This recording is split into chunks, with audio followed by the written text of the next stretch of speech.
So, the original plan for this week was to have 3 tactics, and Miles Jacobson and Sports Interactive decided to change those plans because they just gave us a massive update on FM25. So, today, basically, going to be giving you guys my thoughts on everything that has kind of been given to us up to this point. We've got a whole bunch of stuff to get through, so I guess without further ado, let's go ahead and get into today's video. So, basically, what happened yesterday was FM dropped 2 kind of key things for the community. One is a esports tournament, and the other was this article that you guys see here on screen currently, which I'll be linking down below in the description so that you guys can kind of read through as well if you guys want to go in more detail, because I'm kind of just going to be covering over some of the major things that are within it. But essentially what this was the development update, kind of letting us know where they are at this stage currently in regards to FM25,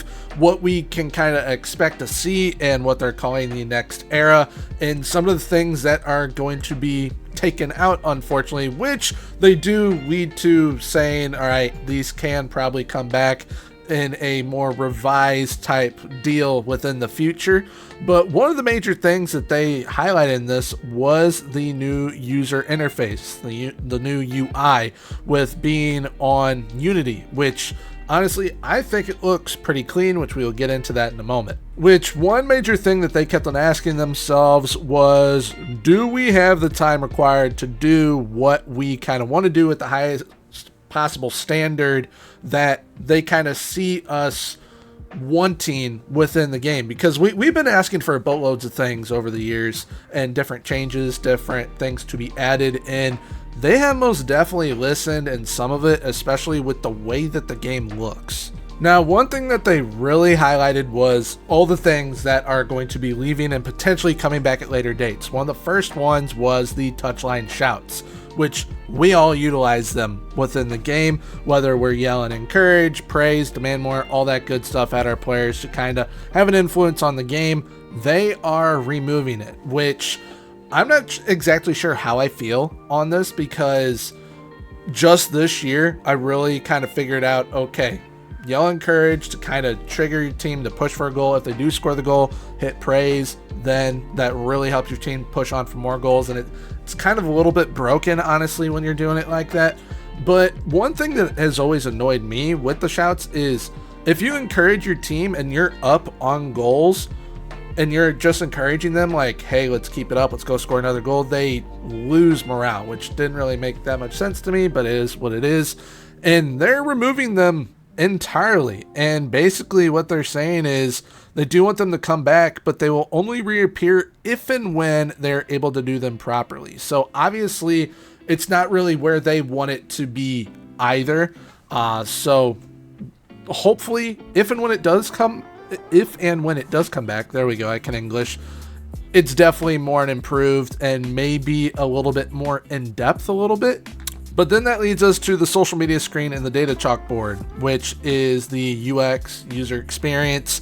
And basically what they're talking about is that the chalkboard for the data chalkboard, it went from being utilized by 10% down to below 1% of people, which I definitely understand why they're removing it based on that, because if you have that big of a drop, and this is definitely due to the data hub being introduced, then there really isn't a need for that. So hopefully by them removing that, that'll allow them to put a little bit more into the data hub. But also with the social media screen, the social media stuff is still going to be there. It's going to be probably what I am guessing in this little like new news tab, which we'll see in a moment. But one thing that I'm definitely bummed out about is Create a Club. They will be removing Create a Club, and right now they're looking to bring it back in FM26. So the Create a Clubs that I have done, like Kyoto United, Wembley AFC, any of the clubs that I have done in FM23, FM22, not really going to be a thing anymore, at least for FM25. Like I said, they're looking to bring it back right here, FM26. That's when they're looking to bring it back. So I guess they're trying to go about it a different way, or at least to make it more intriguing for people, because at the end of the day, a bunch of us really do like utilizing it. It's not a massive percentage right here. About 5% of people are the ones using the Creative Club. So we'll see how that goes. I know a majority of us that are doing the Creative Club don't specifically use the Creative Club tab. We make them in the editor and then we put them in that way. So I don't know if that isn't going to be allowed. They don't really go into it on that level. So that would be nice to kind of like have that fleshed out so that we know if within the FM editor, if we're not going to be able to create the club that way either. Which if so, that's definitely going to be a bummer. But if we can still at least do it that way, then that is cool. It's just, it sucks, especially for those that may want to do it on console. They aren't going to have that option anymore. Next up, we've got the versus mode, which I maybe tried once. So they're looking to bring it back in a completely different form, as they say there, because 0.5% of the audience used it. So that's not half, that is 0.5. Like, essentially not many people are using it, unfortunately.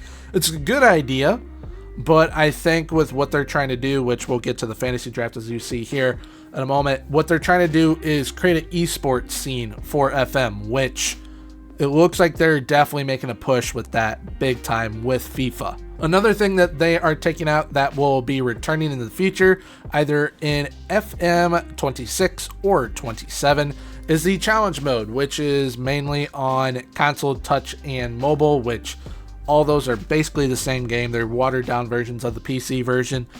And essentially, it's just a more challenging type thing where it gives you a challenge, you try and complete it.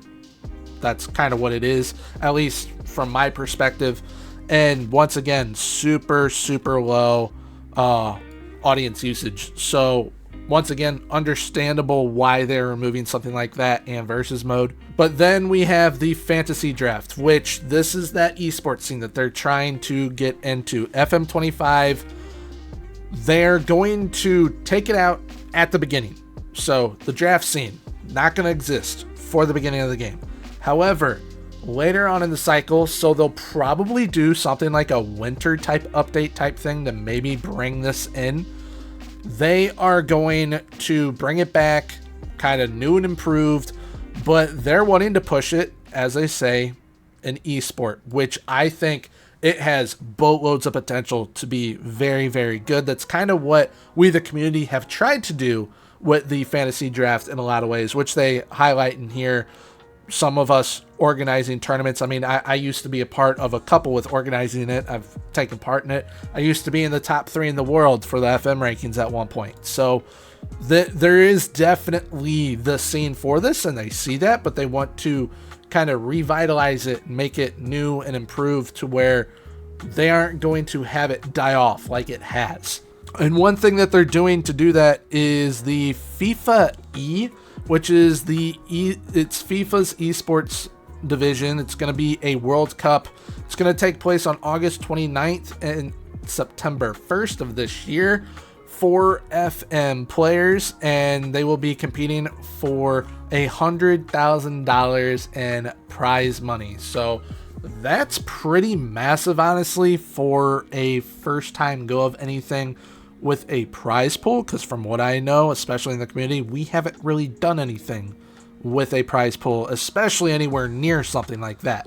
So that's going to be pretty interesting. I'll be linking everything in regards to that down below as well in the description for you guys to check out, as well if you wish to register for it, because they are going to, the games, if you qualify and do all that, they will be taking place in Liverpool. So that'll be pretty awesome. But moving on from all the stuff that they're taking out, new UI, new era, everything's going to look different. And what they're really changing up is how everything is going to be used. It's driven by what they're calling the tile and card system, which from the looks of things, on the face of things, looks very clean. You can see the image here. I'll pop up a bigger image on screen for y'all right now as I'm going through this stuff.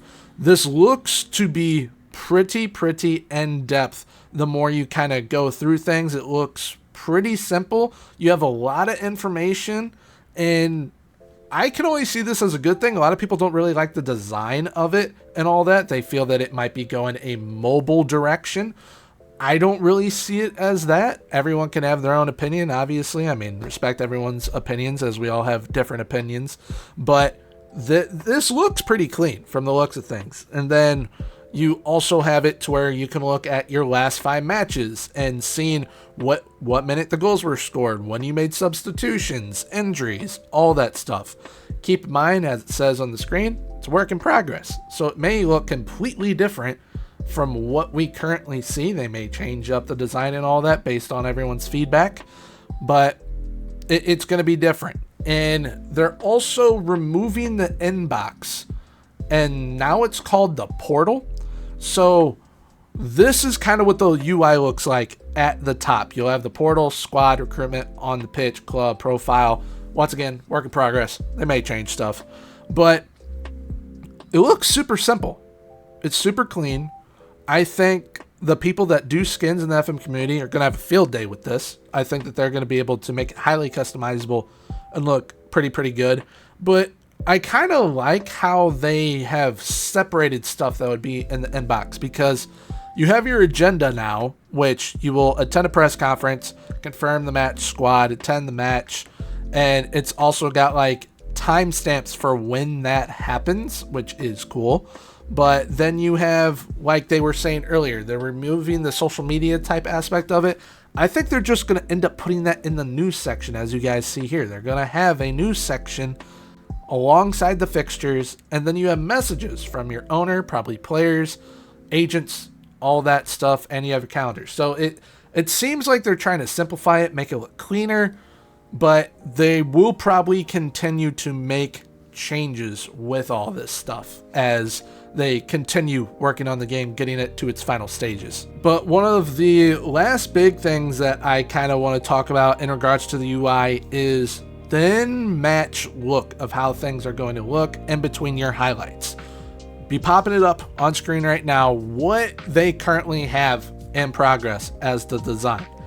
I kind of like it.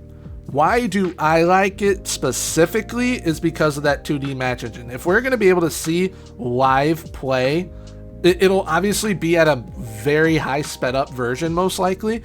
But if you're going to be able to see how your players are moving, how the tactics working, all that stuff, and you don't have to kind of watch an entire match, you can kind of get it through this. That's going to be a pretty cool addition.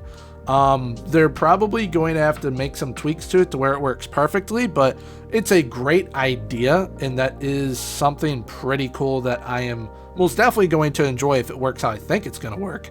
But then you also have the match stats, you got the events, you got your squad at the bottom, you got your dugout feedback, and then you have both formations on the higher side, which you can see off the rip. You have those circles by the Brighton formation and the Man City formation to where you're probably going to be able to cycle through and look at certain things. The same thing where the matches is and the match stats. You could probably cycle through and have it on different things.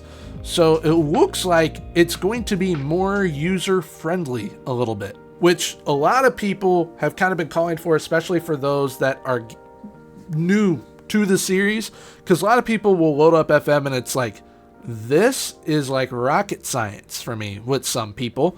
And some people, they're like, okay, this is way too overwhelming, and then they stop playing. So if they have a much more user-friendly interface, which I think that's what they're going for, they should be able to learn a lot more new players and maybe take players away from FIFA, from the new UFL game, from 2K.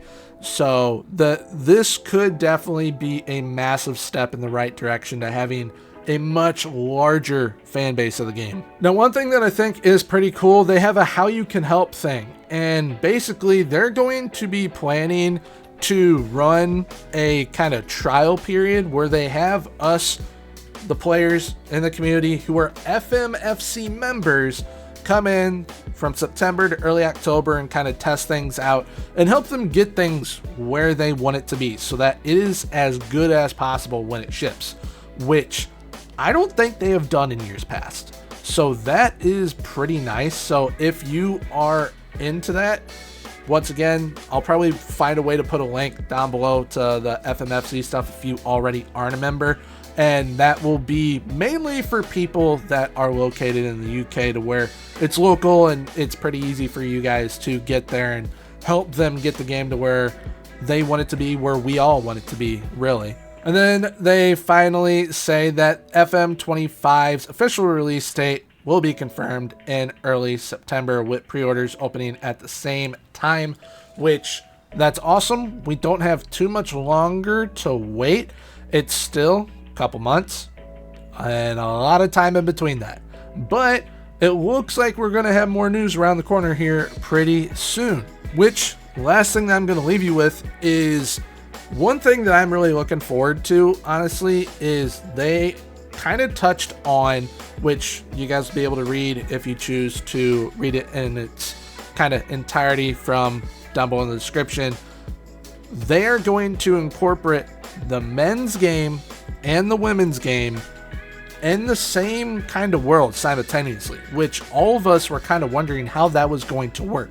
If you were going to have a separate portion for both, it seems like it's going to all be one thing, which is awesome, because the type of saves you're going to be able to do is going to be very, very interesting, especially for those of you that are huge supporters of your clubs. If you have a women's team, you can kind of guide both of them up the ranks and take over world football in both the men's side and the women's side. Like, I think 3 teams that are going to be perfect for this: Chelsea, Barcelona, Lyon, all in very good positions to do so. And what is funny about those 3 clubs, the women's side of the club is doing way better than the men's side is with all of them. Yes, Barcelona won the league last year, but I mean, all these clubs definitely need a little bit of a rebuild, and you being able to do both sides of certain clubs that have both men's and women's, that's going to be awesome. Which, no matter how you feel on that subject, it is great to just have more football available to us, because I know for myself, I will 100% be doing a save with the Liverpool men and the Liverpool women and rebuilding both sides so that I can take over the Premier League with both of them. So that'll be pretty fun, in my opinion. I know a lot of people are looking forward to that new edition. But there we have it. I hope you guys did enjoy today's video. If you guys did, please feel free to leave a like, comment, and subscribe. Subscribing is 100% free, so why not hit that sub button. The next tactic video will be out on Monday, so the tactic video is supposed to be out today. Definitely going to be out on Monday. Now, speaking of tactics, I'll pop up the most recent tactic on screen right now that is part of my Kaiju series. It was a 4-4-2 that I did with Everton. So please definitely check that out and enjoy. Until next time, have a good one. Bye-bye.